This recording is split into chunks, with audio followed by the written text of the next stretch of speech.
আজকে আমি একটি চ্যালেঞ্জ করব। চ্যালেঞ্জটি হচ্ছে যে আমি দুটো বাচ্চাকে দুটা চিপস দিব, যে আগে খেতে পারে তাকে আমি 100 টাকা দিব। আমি সাইকেল নিলাম আর সোজা দোকানে চলে গেলাম, দোকান থেকে চিপস নিয়ে সিধা বাচ্চাদের কাছে চলে এলাম। চ্যালেঞ্জটি হচ্ছে যে এই দুটা চিপস দিব দুজনকে, যে আগে চিপসটি খেতে পারে তাকে আমি 100 টাকা দিব। তোমরা রাজি? হ্যাঁ। তুমি রাজি? হ্যাঁ। তোমার নামটা কি?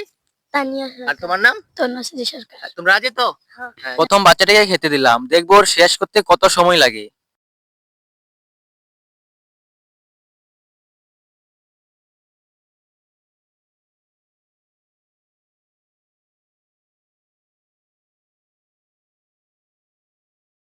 এক মিনিট 22 সেকেন্ড।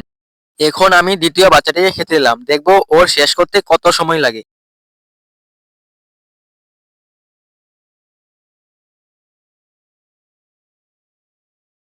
দ্বিতীয় মেয়েটা মাত্র 57 সেকেন্ডে কমপ্লিট করে ফেললো। তো মেয়েটিকে আমি 100 টাকা দিয়ে দিলাম। তো আমার চ্যালেঞ্জ শেষ। তোমরা আমার মেইল সাবস্ক্রাইব করো। বাই।